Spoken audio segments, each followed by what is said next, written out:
President, Mr. Speaker, members of the 88th Congress, I congratulate you all, not merely on your electoral victory, but on your selected role in history. For you and I are privileged to serve the great republic in what could be the most decisive decade in its long history. The choices we make, for good or ill, will affect the welfare of generations yet unborn. Little more than 100 weeks ago, I assumed the office of the President of the United States. In seeking the help of the Congress and our countrymen, I pledged no easy answers. I pledged and asked only toil and dedication. These the Congress and the people have given in good measure. And today, having witnessed in recent months a heightened respect for our national purpose and power, having seen the courageous calm of a united people in a perilous hour, and having observed a steady improvement in the opportunities and well-being of our citizens, I can report to you that the state of this old but useful union is good.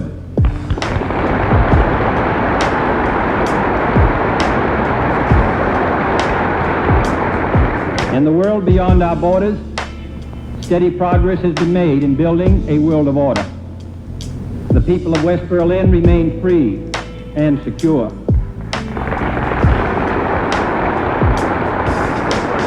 A settlement, though still precarious, has been reached in Laos. The spear point of aggression has been blunted in South Vietnam. The end of the agony may be in sight in the Congo. The doctrine of Troika is dead. And while danger continues, a deadly threat has been removed from Cuba.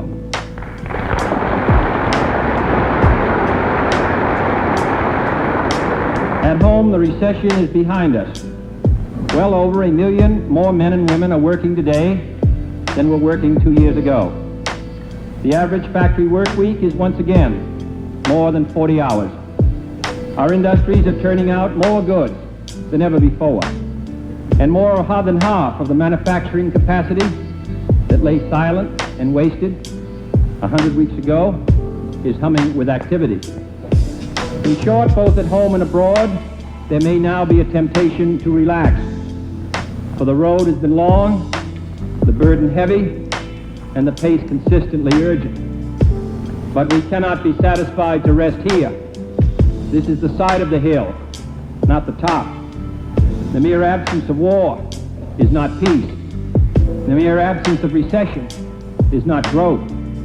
We have made a beginning, but we have only begun. Now the time has come to make the most of our gains, to translate the renewal of our national strength into the achievement of our national purpose. America has enjoyed 22 months of uninterrupted economic recovery. But recovery is not enough. If we are to prevail in the long run, we must expand the long-run strength of our economy. We must move along the path to a higher rate of growth and full employment. For this would mean tens of billions of dollars more each year in production, profit, wages, and public revenue. It would mean an end to the persistent slack, which has kept our unemployment at an above 5% rate for 61 out of the past 62 months, and an end to the growing pressures for such restrictive measures as the 35-hour week, which alone could increase hourly labor costs by as much as 14%, start a new wage price spiral of inflation, and undercut our efforts to compete with other nations. To achieve these greater gains, one step above all is essential: the enactment this year of a substantial reduction and revision in federal income taxes. For it is increasingly clear to those in government, business, and labor who are responsible for our economy's success that our obsolete tax system exerts too heavy a drag on private purchasing power, profits, and employment. Designed to check inflation in earlier years, it now checks growth instead. It discourages extra effort and risk. It distorts the use of resources. It invites recurrent recessions, depresses our federal revenue, and causes chronic budget deficits. Now, when the inflationary pressures of the war and the post-war years no longer threaten, and the dollar commands new respect, now when no military crisis strains our resources, now is the time to act. We cannot afford to be timid or slow, for this is the most urgent task confronting the Congress in 1963. In an early message, I shall propose a permanent reduction in tax rates which will lower liabilities by $13.5 billion. Of this, $11 billion results from reducing individual tax rates, which now range between 20 and 91%, to a more sensible range of 14 to 65%, with a split in the present first bracket. $2.5 billion results from reducing corporate tax rates from 52%, which gives the government today a majority interest in profits, to the permanent pre-Korean level of 47%. This is in addition to the more than $2 billion cut in corporate tax liabilities resulting from last year's investment credit and depreciation reform. To achieve this reduction within the limits of a manageable budget deficit, I urge first that these cuts be phased over 3 calendar years, beginning in 1963 with a cut of some $6 billion at annual rates. Second, that these reductions be coupled with selected structural changes, beginning in 1964, which will broaden the tax base and end unfair, unnecessary preferences, remove or lighten certain hardships, and in the net offset from $3.5 billion of the revenue loss. And third, that budgetary receipts at the outset be increased by $1.5 billion a year without any change in tax liabilities, by gradually shifting the tax payments of large corporations to a more current time schedule. This combined program, by increasing the amount of our national income, will in time result in still higher federal revenues. It is a fiscally responsible program, the surest and the soundest way of achieving in time a balanced budget in a balanced full employment economy. This net reduction in tax liabilities of $10 billion will increase the purchasing power of American families and business enterprises in every tax bracket, with the greatest increase going to our low-income consumers. It will, in addition, encourage the initiative and risk-taking on which our free enterprise system depends, induce more investment, production, and capacity use, help provide the 2 million new jobs we need every year, and reinforce the American principle of additional reward for additional effort. I do not say that a measure for tax reduction and reform is the only way to achieve these goals. No doubt a massive increase in federal spending could also create jobs and growth. But in today's setting, private consumers, employers, and investors should be given a full opportunity first. No doubt a temporary tax cut could provide a spur to our economy, but a long-run problem compels a long-run solution. No doubt a reduction in either individual or corporation taxes alone would be of great help. But corporations need customers, and job seekers need jobs. No doubt tax reduction without reform would sound simpler and more attractive to many. But our growth is also hampered by a host of tax inequities and special preferences which have distorted the flow of investment. And finally, there are no doubt some who would prefer to put off a tax cut in the hope that ultimately an end to the Cold War would make possible an equivalent reduction in government expenditures.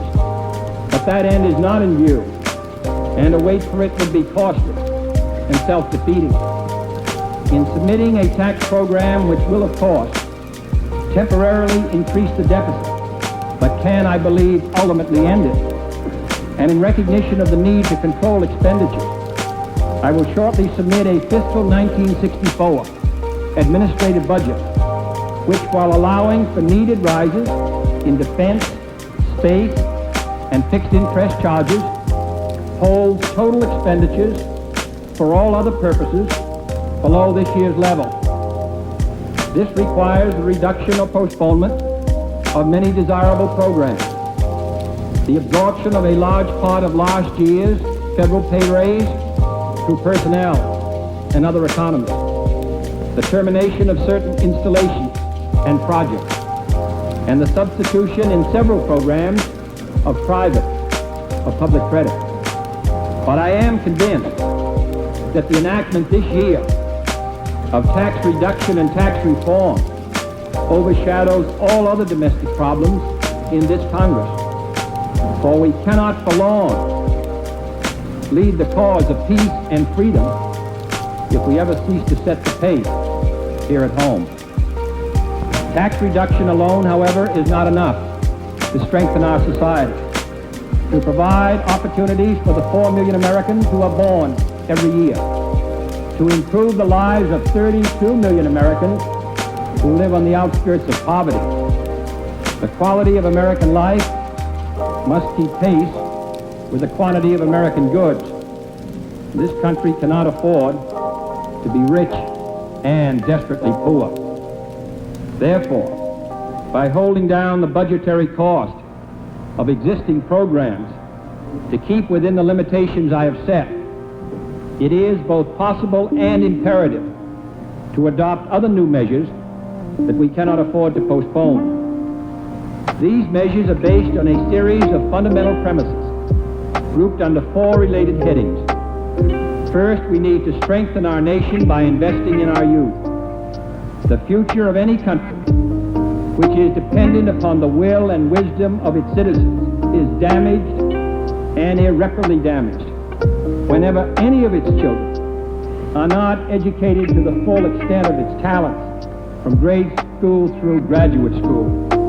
Today, an estimated 4 out of every 10 students in the 5th grade will never finish high school, and that is a waste that we cannot afford. In addition, there is no reason why 1 million young Americans out of school and out of work should all remain unwanted and often untrained on our city streets when their energies can be put to good use. Finally, the overseas success of our Peace Corps volunteers, most of them young men and women carrying skills and ideas to needy people, suggests the merit of a similar corps serving our own community needs in mental hospitals, on Indian reservations, in centers for the aged, or for young delinquents, in schools for the illiterate or the handicapped. As the idealism of our youth has served world peace, so can it serve the domestic tranquility.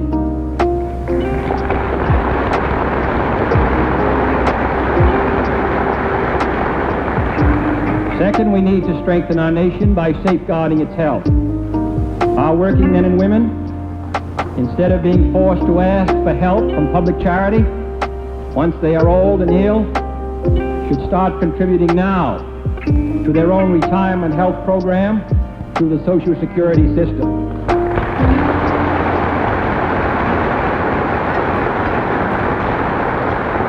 Moreover, all our miracles of medical research will count for little if we cannot reverse the growing nationwide shortage of doctors, dentists, and nurses, and the widespread shortages of nursing homes and modern urban hospital facilities.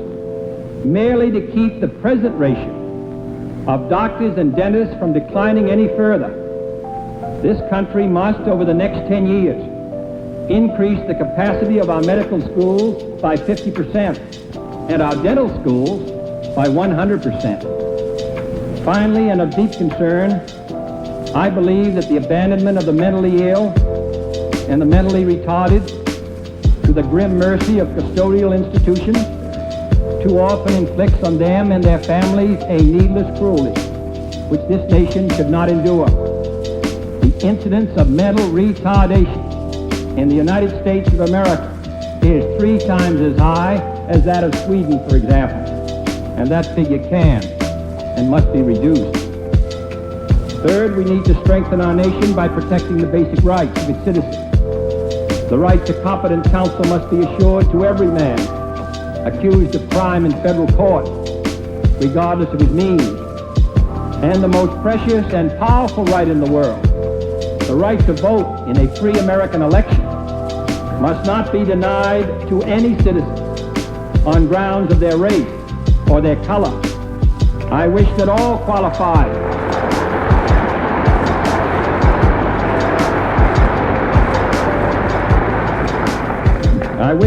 qualified Americans permitted to vote were willing to vote.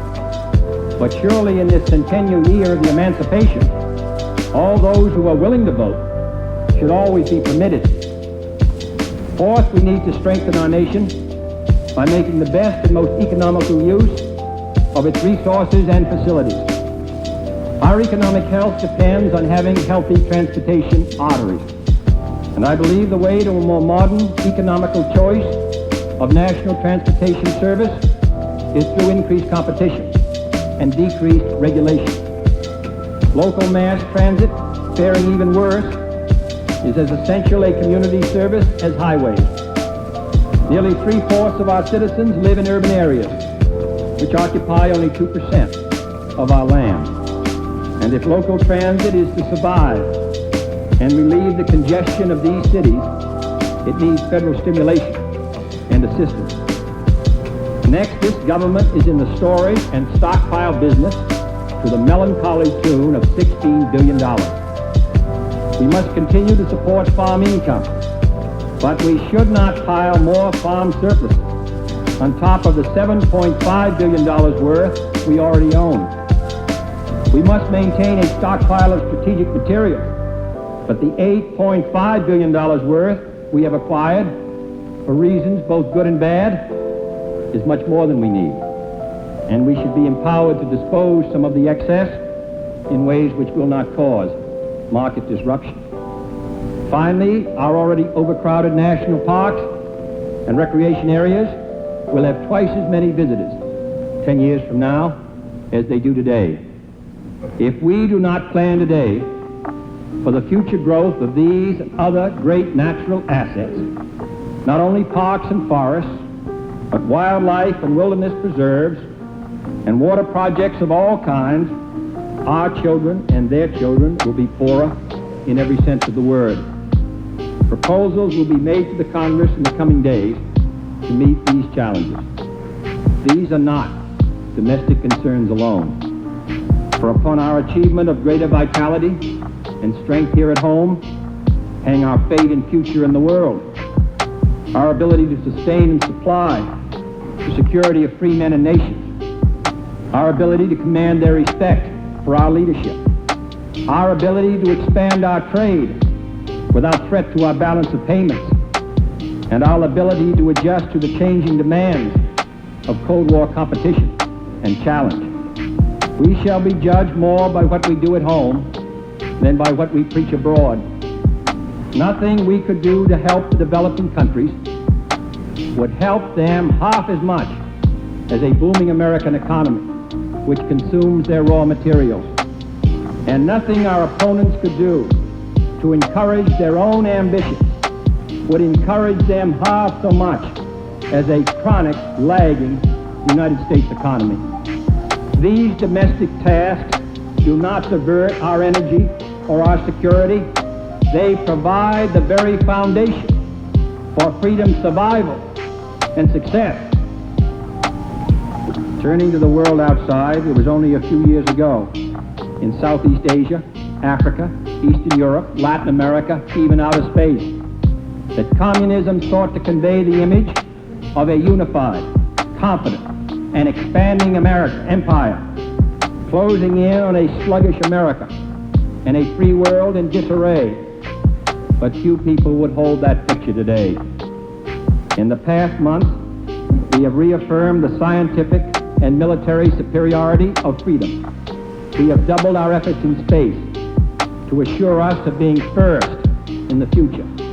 We have undertaken the most far-reaching defense improvements in the peacetime history of this country. And we have maintained the frontiers of freedom from Vietnam to West Berlin. But complacency or self-congratulation can imperil our security as much as the weapons of our adversaries. A moment of pause is not a promise of peace. Dangerous problems remain from Cuba to the South China Sea. The world's prognosis prescribes, in short, not a year's vacation for us, but a year of obligation and opportunity. 4 special avenues of opportunity stand out: the Atlantic Alliance, the developing nation, the new Sino-Soviet difficulties, and the search for worldwide peace. First, how fares the Grand Alliance? Free Europe is entering into a new phase in its long and brilliant history. The era of colonial expansion has passed. The era of national rivalries is fading, and a new era of interdependence and unity is taking shape. Defying the old prophecies of Marx, consenting to what no conqueror could ever compel, the free nations of Europe are moving towards a unity of purpose and power and policy in every sphere of activity. For 17 years, this movement has had our consistent support, both political and economic. Far from resenting the new Europe, we regard her as a welcome partner, not a rival. For the road to world peace and freedom is still very long, and these are burdens which only full partners can share in supporting the common defense, in expanding world trade, in aligning our balance of payments, in aiding the emerging nations, in concerting political and economic policy, and in welcoming to our common effort other industrialized nations, notably Japan, whose remarkable political and economic development in the 1950s permits it now to play on the world scene a major constructive role. No doubt differences of opinion will continue to get more attention than agreements on action as Europe moves from independence to more formal interdependence. But these are honest differences among honorable associates, more real and frequent, in fact, among our Western European allies than between them and the United States. For the unity of freedom has never relied on uniformity of opinion, fortunately.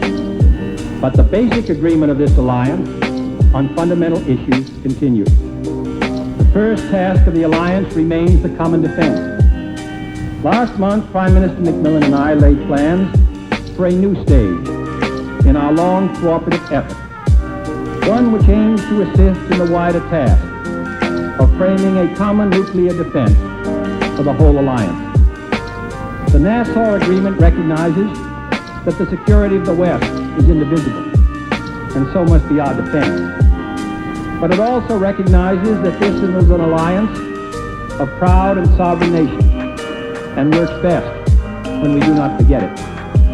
It recognizes further that the nuclear defense of the West is not a matter for the present nuclear powers alone, that France will be such a power in the future, and that ways must be found, without increasing the hazards of nuclear diffusion, to increase the role of our other partners in planning, manning, and directing a truly multilateral nuclear force within an increasingly intimate NATO alliance. Finally, the Nassau Agreement recognizes that nuclear defense is not enough, that the agreed NATO levels of conventional strength must be met, and that the alliance cannot afford to be in a position of having to answer every threat with nuclear weapons or nothing. We remain too near the Nassau decisions and too far from their final realization to know their place in history. But I believe that for the first time, the door is open for the nuclear defense of the alliance to become a source of confidence instead of a cause of contention. The next most pressing concern of the alliance is our common economic goals of trade and growth. This nation continues to be concerned about its balance of payments deficit, which despite its decline, remains a stubborn and troublesome problem. We believe, moreover, that closer economic ties among all free nations are essential to prosperity and peace. And neither we nor the members of the common market are so affluent that we can long afford to shelter high-cost farms or factories from the winds of foreign competition, or to restrict the channels of trade with other nations of the free world. If the common market should now move towards protectionism and restrictionism, it would undermine its own basic principles. This government means to use the authority conferred on it last year by the Congress to encourage trade expansion on both sides of the Atlantic and around the world. Second, what are the developing and non-aligned nations? They were, I believe, shocked by the Soviet sudden and secret attempt to transform Cuba into a nuclear striking base, and by Communist China's arrogant invasion of India. They have been reassured by our prompt assistance to India, by our support through the United Nations of the Congo's unification, by our patient search for disarmament, and by the improvement in our treatment of citizens and visitors whose skin does not happen to be white. And as the older colonialism recedes and the neo-colonialism of the communist powers stand out more starkly than ever, they realize more clearly that the issue in the world struggle is not communism versus capitalism, but coercion versus a free choice. They realize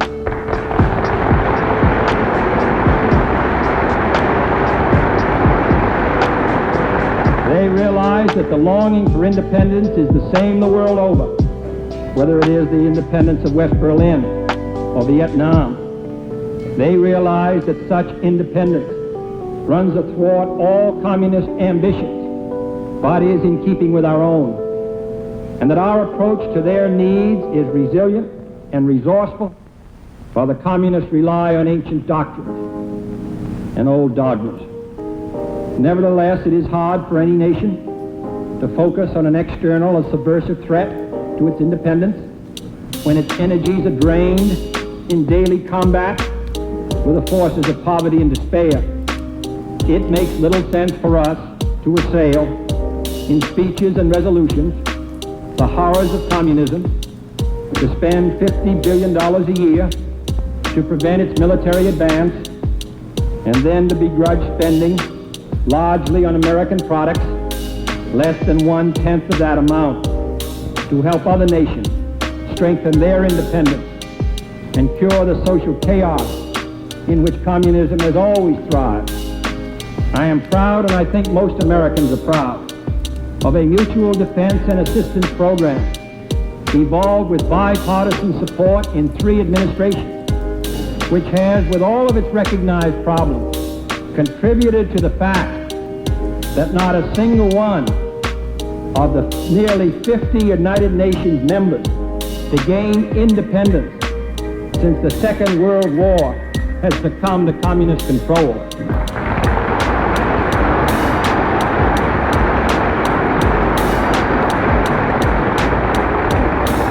I am proud of a program and of a country that has helped to arm and feed and clothe millions of people who live on the front lines of freedom. I am especially proud that this country has put forward for the 60s a vast cooperative effort to achieve economic growth and social progress throughout the Americas, the Alliance for Progress.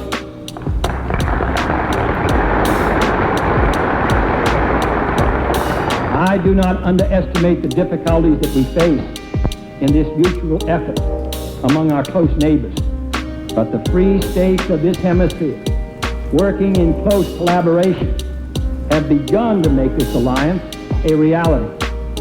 Today, it is feeding 1 out of every 4 school-aged children in Latin America an extra food ration, from our farm surpluses. It has distributed 1.5 million school books and is building 17,000 classrooms. It has helped resettle tens of thousands of found families on land they can call their own. It is stimulating our good neighbors to more self-help and reform, fiscal, social, institutional, of found families on land they can call their own. It is stimulating our good neighbors to more self-help and reform, fiscal, social, institutional, and land reform. It is bringing housing and hope and health to millions who were forgotten. The men and women of this hemisphere know that the alliance cannot succeed if it's only another name for a United States handout, that it can succeed only as the Latin American nations themselves devote their best efforts to fulfilling its goals. This story is the same in Africa, in the Middle East, and in Asia. Wherever nations are willing to help themselves, we stand ready to help them build new bulwarks of freedom. We are not purchasing votes for the Cold War. We have gone to the aid of imperiled nations, neutrals and allies alike. What we do ask, and all that we ask, is that our help be used to the best advantage, and that their own efforts not be diverted by needless quarrels with other independent nations. Despite all its past achievements, the continued progress of the Mutual Assistance Program requires a persistent discontent with present progress. We have been reorganizing this program to make it more effective and an efficient instrument, and that process will continue this year. But free world development will still be an uphill struggle. Government aid can only supplement the role of private investment in trade expansion and commodity stabilization, and above all, internal self-improvement. The processes of growth are gradual, bearing fruit in a decade, not a day.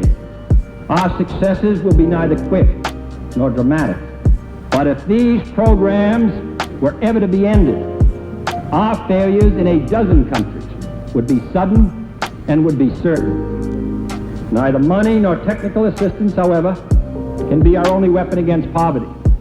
In the end, the crucial effort is one of purpose, requiring the fuel of finance, but also a torch of idealism. And nothing carries the spirit of this American idealism and expresses our hopes better and more effectively to the far corners of the earth than the American Peace Corps.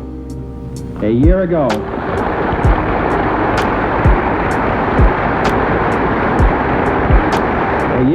less than 900 Peace Corps volunteers were on the job. A year from now, they will number more than 9,000 men and women aged 18 to 79, willing to give 2 years of their lives to helping people in other lands. There are, in fact, nearly 1 million Americans serving their country and the cause of freedom in overseas posts, a record no other people can match.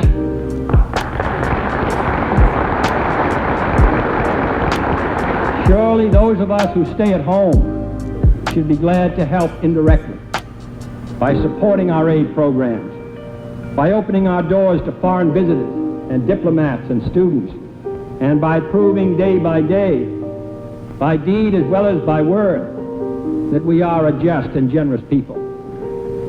Third, what comfort can we take from the increasing strains and tensions within the communist bloc? Here, hope must be tempered with caution. For the Soviet-Chinese disagreement is over means, not ends. A dispute over how to bury the West is no grounds for Western rejoicing. Nevertheless, while a strain is not a fracture, it is clear that the forces of diversity are at work inside the communist camp. Despite all the iron disciplines of regimentation and all the iron dogmatisms of ideology, Marx is proven wrong once again. For it is the closed communist societies, not the free and open societies, which carry within themselves the seeds of internal disintegration. This disarray of the communist empire has been heightened by two other formidable forces. One is the historic force of nationalism and the yearning of all men to be free. The other is the gross inefficiency of their economies. For a closed society is not open to ideas of progress, and a police state finds it cannot command the grain to grow.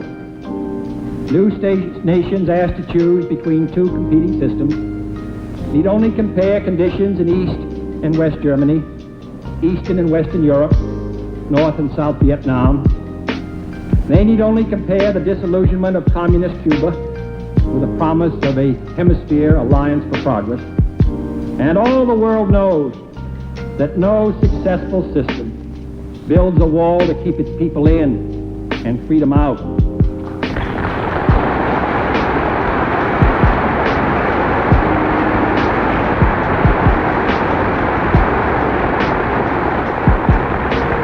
And the wall dividing Berlin is a symbol of that communist failure. Finally, what can we do to move from the present pause towards enduring peace? I would counsel caution. I foresee no spectacular reversal in communist methods or goals. But if all these trends and developments can persuade the Soviet Union to walk the path of peace, then let her know that all free nations will join with her. But until that choice is made, and until the world can develop a reliable system of international security, the free people have no choice but to keep their arms near. This country, therefore,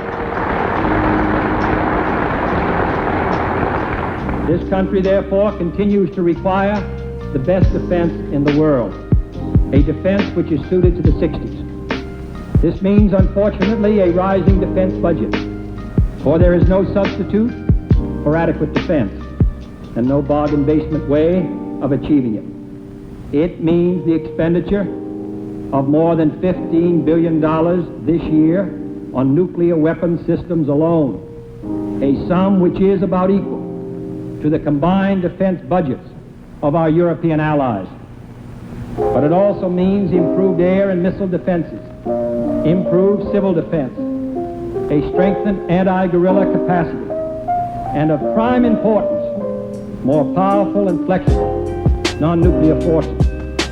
For threats of massive retaliation may not deter piecemeal aggression, and a line of destroyers in a quarantine or a division of well-equipped men on a border may be more useful to our real security than the multiplication of awesome weapons beyond all rational need. But our commitment to national safety is not a commitment to expand our military establishment indefinitely.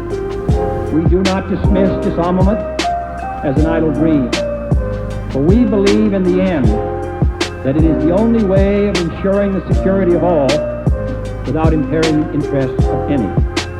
Nor do we mistake honorable negotiation for appeasement. While we shall never weary in the defense of freedom, neither shall we abandon the pursuit of peace.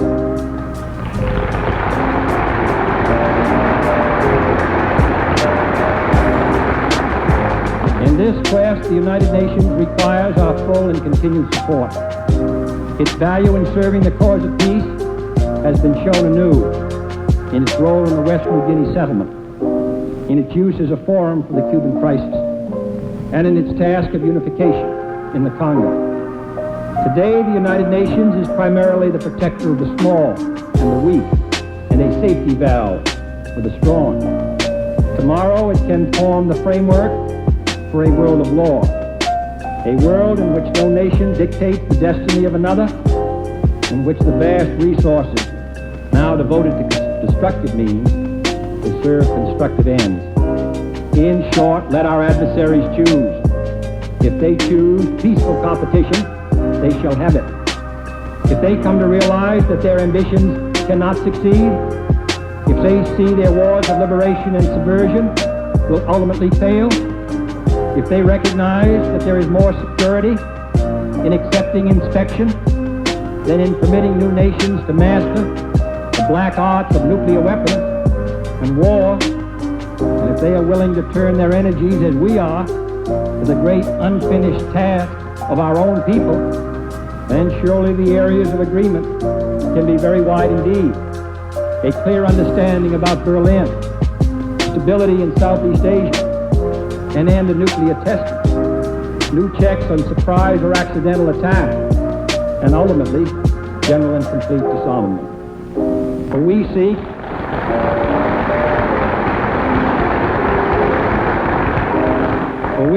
not the worldwide victory of one nation or system, but a worldwide victory of men. The modern globe is too small, its weapons are too destructive, they multiply too fast, and its disorders are too contagious to permit any other kind of victory. To achieve this end, the United States will continue to spend a greater portion of its national production than any other people in the free world. For 15 years, no other free nation has demanded so much of itself.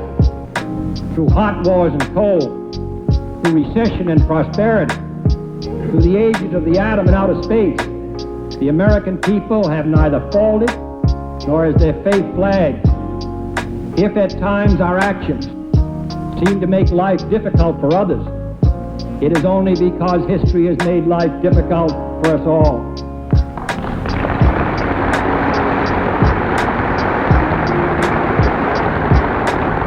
But difficult days need not be dark.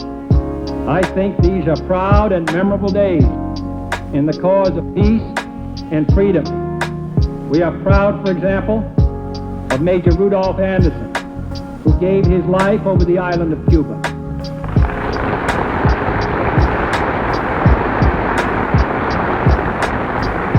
We salute Specialist James Allen Johnson, who died on the border of South Korea. We pay honor to Sergeant Gerald Kendall, who was killed in Vietnam. They are among the many who in this century, far from home, have died for our country. Our task now, and the task of all Americans, is to live up to their commitment. My friends, I close on a note of hope. We are not lulled by the momentary calm of the sea or the somewhat clearer skies above. We know the turbulence that lies below and the storms that are beyond the horizon this year. But now the winds of change appear to be blowing more strongly than ever in the world of communism, as well as our own.